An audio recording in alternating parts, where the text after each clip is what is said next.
I choose topics that I have a lot of topics about conflict areas in the world. I have a lot about the Mideast. Let me go back to the home page. If I go to the region, here I've got a little clickable map on my region page, and I could pick a region that way. For instance, I could just go to the Middle East by clicking on it.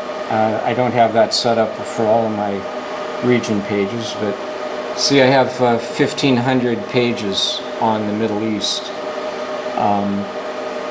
I have a lot of coverage of Afghanistan, Pakistan, Iraq, Iran, lots of region area, of conflict areas, a lot of natural disaster areas wherever people need help or where people need information. I try to focus on that. I specifically avoid covering things like sports and entertainment topics, movies, a lot of the popular entertainments I get away from it. I try to leave it alone. I do have some sports figures if they have some political content, or if they're dealing with global issues in some way, then I go for that.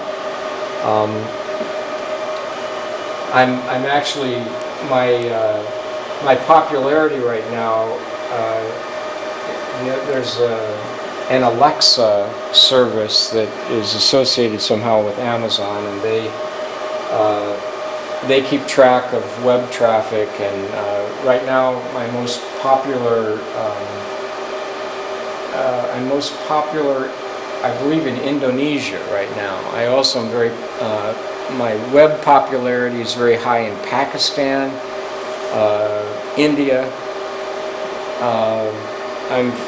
Right now, I'm just right around 100,000th most popular in the United States, and about the 200,000th most popular website in the world right now.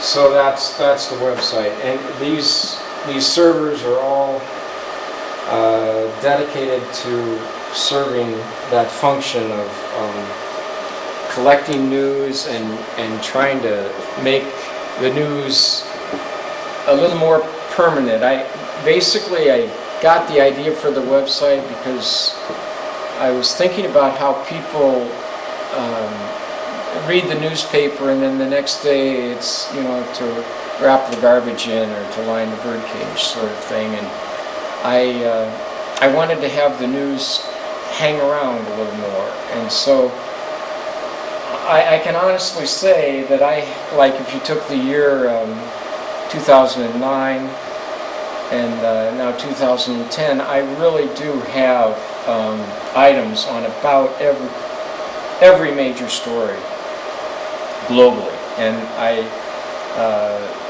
that's a great feeling of satisfaction to me to have a chunk of history basically solid, and so that was one of my goals, and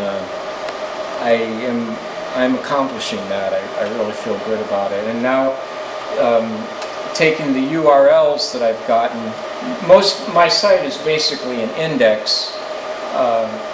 It's not, I don't carry the actual content, I just index to the content, and when people want to read the story, then they go off site. But as people know, links tend to die, and over time, the original server that had that link on it, they may have found something better to do with that space, and they take that story down. So right now my effort is to capture that story, to actually download the entire web page, although I'm not doing images too right now, but I'm getting the text.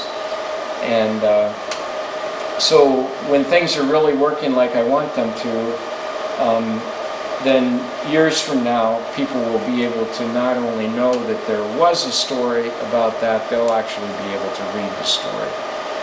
So that's the basics of what I've got going. I've had a lot of fun setting up the servers. I can access any one of them from any other of them, and this is not really my own workstation right here.